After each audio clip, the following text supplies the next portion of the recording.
integral, but I still had all the other stuff. 1 plus cosine 2 beta t, all of that quantity squared, dt. All right, who's up to bat? Ruben, we already did something, yeah? No, not today? Not today? You feeling up to it? Or Vanessa, you feeling up to it? All I want you to do for me right now is actually square this. I want you to do FOIL on this. So, write it side by side and do your little FOIL game, and let's see what happens.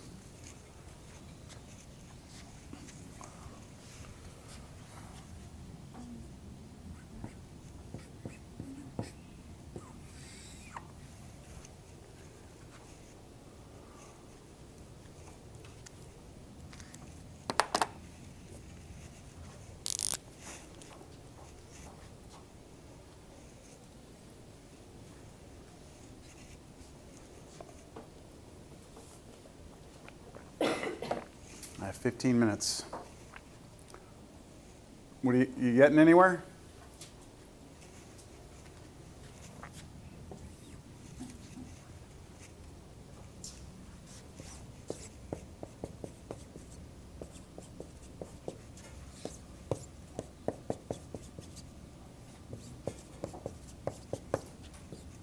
So, first thing is what? 1 plus another, so 2 of them, 2 cosine of 2 beta t, right?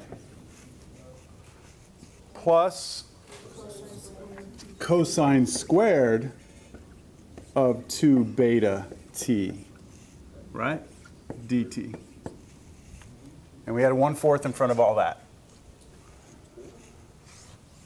All right, now take a look at what you have, all right? Take a look at this. I know that that looks pretty nasty, but let's just take a step back.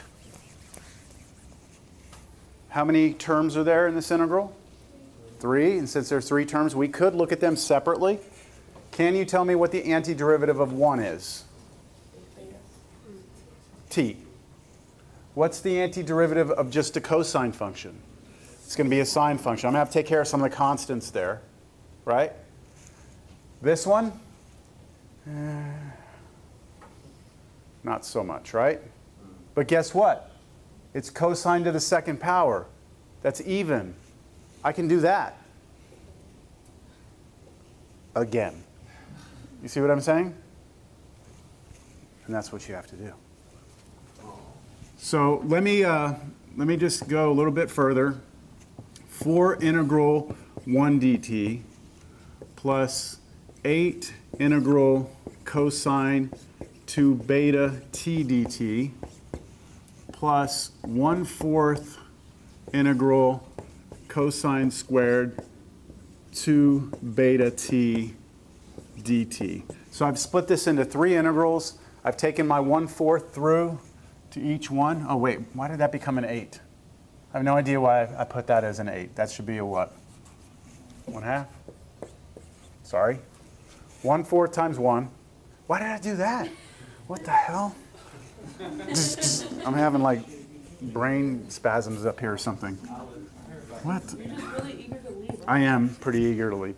But try this again. All right, 1/4 times 1, 1/4. I'm integrating 1. 2 times a 4th is a half. I've got the cosine here.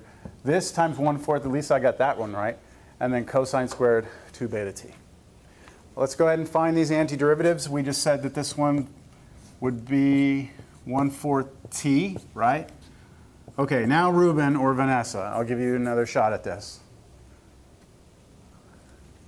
Forget the 1/2.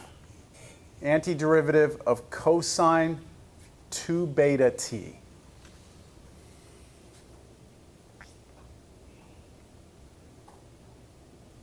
Vanessa? No?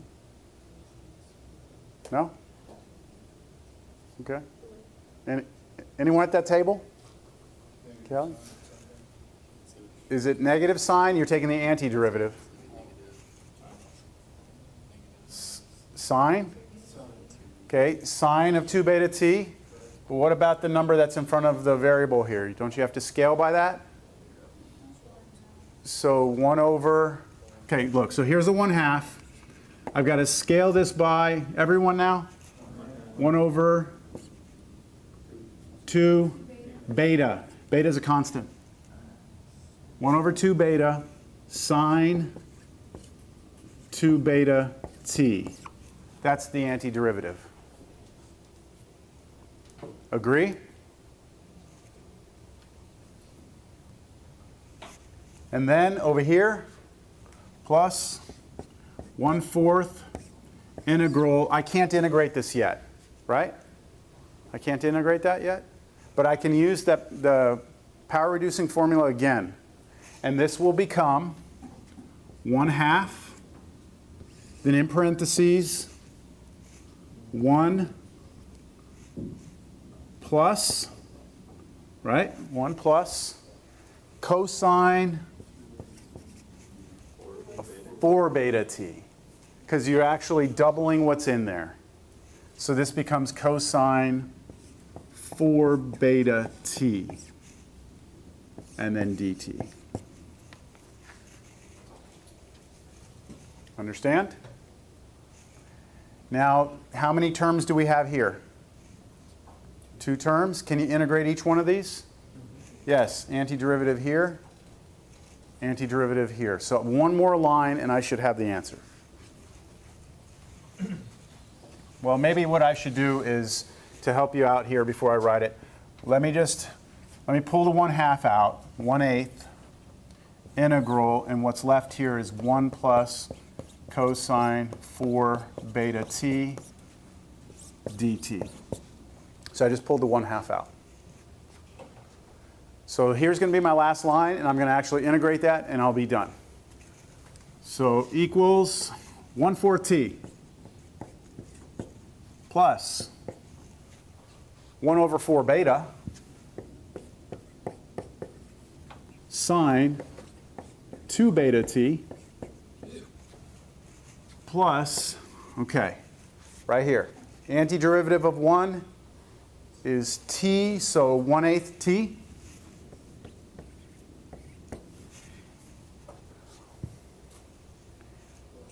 What's the antiderivative of this? Negative?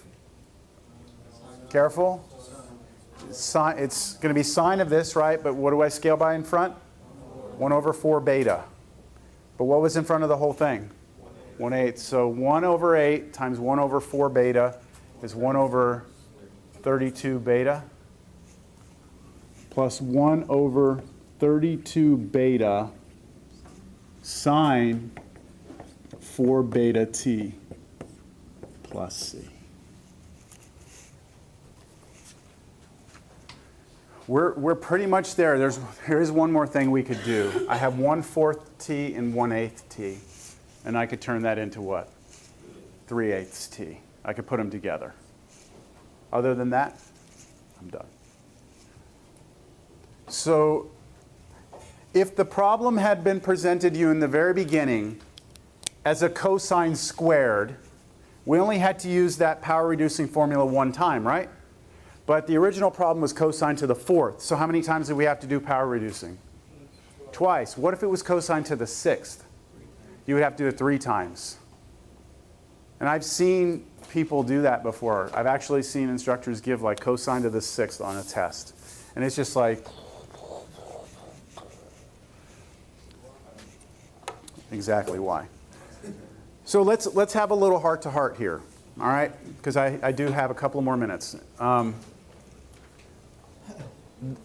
You all know already that math is one of those things that always grows on itself, right? It's always, you take college algebra and then you use that somewhat in pre-cal and that's somewhat used in calculus. We know that already, that math is like a pyramid, right, that you build up on. If there's holes in your math, then it's hard to build a pyramid. Cal 2 is really, no class you've ever taken builds on itself faster than this class.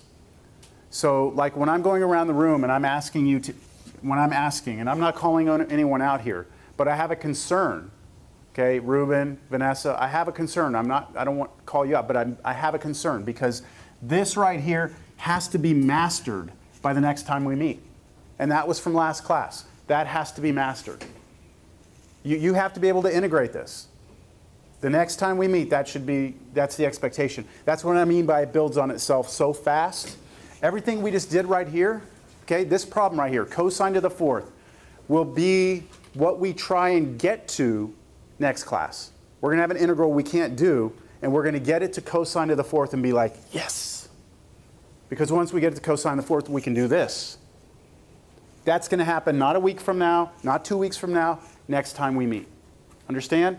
So it's everything coming so fast, you have to keep up with it. There's no time to go and say, you know what, I'll just, before the test, I'm just going to do all my homework. I'm going to go through. It has to be happening in a steady, what do you call it, like constant applied pressure. It's not a sprint, it's a marathon. You got to be, am I making sense? So anyone that I'm calling on and I'm not getting the responses, there's room for concern there. I mean, you should do something about that. Or if you're sitting there and you're like, please don't call on me, please don't call on me, please. If you're just like mentally thinking that, that's why I'm doing it. Because I want you to know if I feel like you're not where you need to be. Understand? It's a weird technique because I've never done this before. I've actually called people out, but I need to know where you are. It's hard for me to look and just be like, yeah, they get it, they don't, they do. It's impossible. So I need to get feedback. All right, so y'all know what to do. Do your integration by parts homework. Let me give you a few problems from this if you want to get ahead a little bit.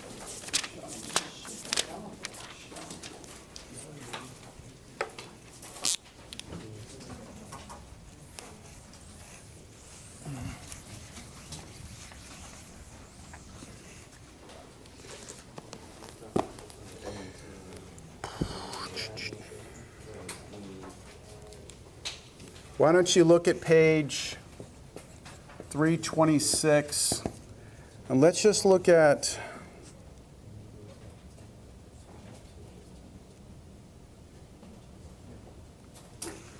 (1 through 13) odds. That'll just kind of get you started with these trig integrals.